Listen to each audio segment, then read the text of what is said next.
নমস্কার বন্ধুরা, চলুন দেখে নেই আজকের পশ্চিমবঙ্গের 25টি তাজা খবর। আমাদের চ্যানেলে নতুন হয়ে থাকলে চ্যানেলকে অবশ্যই সাবস্ক্রাইব করুন, আর আপনি ভিডিওটি কোথা থেকে দেখছেন অবশ্যই কমেন্ট করে জানান। 1. আনন্দপুর অগ্নিকাণ্ড, মৃত 25, তদন্ত চলছে। 30শে জানুয়ারি পশ্চিমবঙ্গের কলকাতার আনন্দপুরে একটি বিমান গোডাউনে ভয়াবহ আগুনে 25 জনের মৃত্যু নিশ্চিত হয়েছে। ঘটনাস্থল থেকে দেহাবশেষ উদ্ধার করা হচ্ছে এবং ফরেনসিক পরীক্ষা চলছে। পুলিশের প্রাথমিক অনুসন্ধানে দেখা যাচ্ছে সম্ভবত ক্রিমিনাল নেগলিজেন্স ও নিরাপত্তা নিয়মের ঘাটতি ছিল। National human rights commission NHRC মামলার স্বতঃপ্রণোদিত তদন্ত শুরু করেছে এবং দ্রুত রিপোর্ট দাবি করেছে। পরিবেশনায় এই ঘটনাটি মানুষের নিরাপত্তা ও শ্রমিক অধিকার নিয়ে প্রশ্ন তুলছে। 2. কলকাতা হাইকোর্ট অনুমতি দিল বিজেপির মিছিলের। কলকাতা হাইকোর্ট আজ অনুমতি দিয়েছে যাতে বিজেপির মিছিল অনুষ্ঠিত হতে পারে আনন্দপুর অগ্নিকাণ্ডের বিষয়ে প্রতিবাদ জানাতে। এই মিছিল হচ্ছিল সকাল 11টা থেকে দুপুর 3:30 পর্যন্ত। আদালত নির্দেশ দিয়েছে আইন শৃঙ্খলা বজায় রাখতে এবং স্বাভাবিক নিরাপত্তা নিশ্চিত করতে। এই মিছিলকে কেন্দ্র করে রাজনৈতিক উত্তাপ আরও বাড়ছে ভোটের প্রাক্কালে। বিজেপি নেতৃত্ব দাবি করেছে রাজ্য সরকার সময়মতো সাহায্য ও ন্যায্য ব্যবস্থা নেই। 3. কেন্দ্রীয় স্বরাষ্ট্রমন্ত্রী অমিত শাহের পশ্চিমবঙ্গ সফর। 30শে জানুয়ারি কেন্দ্রীয় স্বরাষ্ট্রমন্ত্রী অমিত শাহ পশ্চিমবঙ্গে পৌঁছেছেন। তিনি দুদিনের কর্মসূচিতে উত্তরবঙ্গ ও দক্ষিণবঙ্গে কর্মী সম্মেলন এবং প্রচারণা করবেন।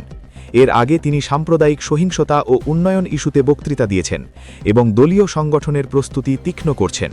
রাজনীতির উত্তাপে এই সফর গুরুত্বপূর্ণ বলে বিজেপি মনে করছে। 4. নিপাহ ভাইরাস সংক্রমণ, চিকিৎসা ও সতর্কতা। পশ্চিমবঙ্গের নর্থ 24 পারগানাস জেলায় 2টি নিপা ভাইরাসের কেস নিশ্চিত হয়েছে। এই ভাইরাস অত্যন্ত সংক্রামক, তাই স্বাস্থ্য দফতর দ্রুত পদক্ষেপ নিয়েছে, কন্টেনমেন্ট চালু করেছে এবং রোগীদের চিকিৎসা চলছে। রোগটি নিয়ন্ত্রণে জনস্বাস্থ্যের সতর্কতা জারি করা হয়েছে। গৃহীত ব্যবস্থা ও হাসপাতালে পর্যাপ্ত প্রস্তুতি নিশ্চিত করার চেষ্টা হচ্ছে। 5. পশ্চিমবঙ্গ বিধানসভা নির্বাচনে ত্রিপুরা নেতৃত্ব দায়িত্বে। 30শে জানুয়ারি বিজেপির সংগঠন সম্প্রসারণে ত্রিপুরা থেকে প্রায় 20 জন নেতৃত্ব পশ্চিমবঙ্গে দায়িত্ব পেয়েছেন। আজ কলকাতায় একটি বিশেষ সাংগঠনিক বৈঠকে তাদের দায়িত্ব বুঝিয়ে দেওয়া হয়েছে। এটি ভোটের প্রস্তুতিতে বিজেপির একটি বড় কৌশল বলে মনে হচ্ছে। 6. মেহতাব হোসেন সি-রে হাজিরার প্রতিশ্রুতি। পশ্চিমবঙ্গের প্রাক্তন ফুটবলার মেহতাব হোসেন বলেছেন তিনি সি-র সামন্সে অংশ নেবেন এবং সমস্ত নথি জমা দেবেন। এই সামান্স নির্বাচন কমিশনের বিশেষ তফসিলিভুক্ত ভোটার যাচাইকরণের অংশ। তার বক্তব্য কিছু লুকানোর জন্য কিছু নেই এবং প্রক্রিয়ায় সহযোগিতা করবেন। 7. ভোটার তালিকা সি-র লজিক্যাল ডিসক্রিপেন্সি প্রসঙ্গ বহির্ব্যাপী প্রভাব। সুপ্রিম কোর্টের নির্দেশে সি-র লজিক্যাল ডিসক্রিপেন্সির নির্দেশনা সারা ভারত কার্যকর হবে। এতে ভোটার যাচাই প্রক্রিয়া আরও কঠোর ও মানসম্মত হবে। উত্তরদায়িত্ব ও স্বচ্ছ ডিজিটাল প্রমাণের ভিত্তিতে ভোটার তালিকা আপডেট হবে। 8. পশ্চিমবঙ্গ সরকার ইসিকে কেন্দ্রীয় পর্যবেক্ষক বদলানোর অনুরোধ। পশ্চিমবঙ্গ সরকার নির্বাচন কমিশনকে অনুরোধ করেছে নির্ধারিত কেন্দ্রীয় পর্যবেক্ষকদের বদলাতে, যেখানে রাজ্যের হোম সেক্রেটারি সহ 9 জনের পরিবর্তন চাওয়া হয়েছে, কারণ তারা রাজ্যের দায়িত্বে ব্যস্ত। 9. সিইও ঘোষণা আনম্যাপড ভোটার তালিকা পাবলিক। পশ্চিমবঙ্গের সিইও ঘোষণা করেছেন আনম্যাপড ও লজিক্যাল ডিসক্রিপেন্সির আওতায় থাকা ভোটারদের তালিকা ইসি ওয়েবসাইটে প্রকাশ করা হয়েছে। বিএলওরা এখন এই তালিকা স্থানীয়ভাবে প্রদর্শন করছেন এবং ভোটাররা 10 দিনের মধ্যে নথি যাচাই করার সুযোগ পাবেন। 10. পিএমের সমবেদনা ও সাহায্য ঘোষণা আনন্দপুর আগুনে। প্রধানমন্ত্রী নরেন্দ্র মোদী আনন্দপুর আগুন দুর্ঘটনায় শোক প্রকাশ করেছেন এবং ক্ষতিগ্রস্ত পরিবারগুলিকে পিএমএনআরএফ থেকে এককালীন আর্থিক সাহায্য ঘোষণা করেছেন। মারা গেলে 2 লক্ষ ও আহতদের 50,000। 11. আনন্দমেলা নিউজ হেডলাইন এবিপি বেঙ্গলি।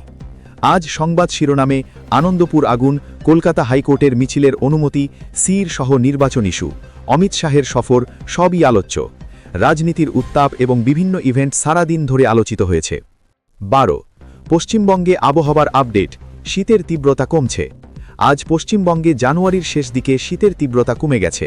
কলকাতায় তাপমাত্রা বেশি উঠছে, আগের দিনের তুলনায় শীত এখন কম অনুভূত হচ্ছে। এই হালকা তাপমাত্রা পরিস্থিতি জনজীবনে পরিবর্তন আনছে। 13. তৃণমূল বিজেপি সমর্থকদের সংঘাত।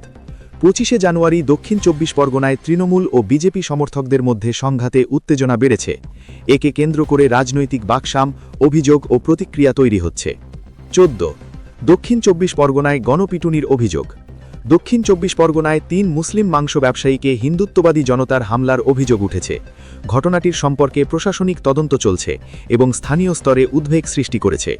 15 পাঞ্জিকা আলোচনা। 30 জানুয়ারির শুভ মুহূর্ত। জ্যোতিষী চিরাগ দারুওয়ালার মতে 30 জানুয়ারি বিভিন্ন শুভক্ষণ ও রাহুকাল যোগ সম্পর্কে তথ্য দেওয়া হয়েছে। এটি ধর্মীয় ও আচার অনুষ্ঠানের জন্য গুরুত্বপূর্ণ পঞ্জিকা। 16 Amit Shah West Bengal visit coverage. TV9। Amit Shah Kolkata বিমানবন্দরে পৌঁছেছেন এবং 2 দিনের সারি কর্মসূচিতে অংশ নিচ্ছেন। তার উদ্দেশ্য হচ্ছে নতুন ভোটার ও কর্মী শক্তি সংগঠিত করা।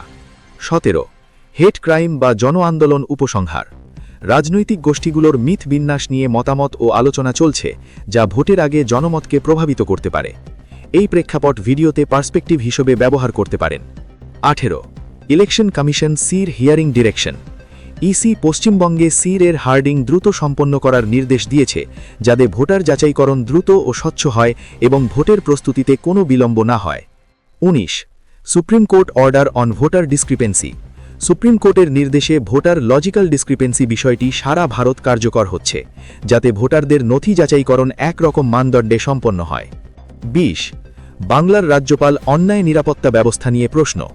পশ্চিমবঙ্গের রাজ্যপাল বলেছেন, আনন্দপুর আগুনে নিরাপত্তা ব্যর্থতার কারণে লোকজনের প্রাণহানি হয়েছে এবং তদন্ত আরও গভীর হওয়া উচিত। 21 রাজীব কুমার বিদায়ী ডিজিপি বার্তা। পশ্চিমবঙ্গের ডিজিপি রাজীব কুমার অবসর নিচ্ছেন এবং বিদায়ী অনুষ্ঠানে তিনি পুলিশ বাহিনীকে গুরুত্বপূর্ণ বার্তা দিয়েছেন, কর্মসংস্কৃতি ও আইন শৃঙ্খলা রক্ষায় দৃষ্টিভঙ্গি সম্পর্কিত। 22 Kolkata fire tragedy, Wow Momo ওয়ার্কার্সদের ক্ষতিপূরণ ঘোষণা। ওয়াও মোমো কোম্পানি আক্রান্তদের পরিবারকে আর্থিক সাহায্য দেওয়ার ঘোষণা করেছে, যার মধ্যে মৃতদের পরিবারকে আর্থিক সাহায্য এবং শিশুদের শিক্ষার খরচও অন্তর্ভুক্ত। 23 পশ্চিমবঙ্গে আবহাওয়ার আপডেট। পশ্চিমবঙ্গে জানুয়ারির শেষ দিকে শীতের তীব্রতা কমেছে, তাপমাত্রা সাধারণের তুলনায় বেশি। এটি জনজীবনে ঋতুর পরিবর্তন ইঙ্গিত দিচ্ছে। 24 election tension, observer swap issue. রাজ্য সরকার নির্বাচন কমিশনকে কেন্দ্রীয় পর্যবেক্ষকদের বদলাতে অনুরোধ করেছে, কারণ তারা রাজ্যের কাজে ব্যস্ত। ভোট প্রস্তুতি বিষয়ে একটি বিতর্কিত ইস্যু। 25 বিজেপি টিএমসি রাজনৈতিক উত্তাপ। রাজনৈতিক উত্তাপের মধ্যে বিজেপি ও টিএমসি কংগ্রেসের সমালোচনা ও প্রতিদ্বন্দ্বিতা ভোটের আগে আরও বাড়ছে, যেটি নির্বাচনী প্রচারণায় প্রভাব ফেলছে।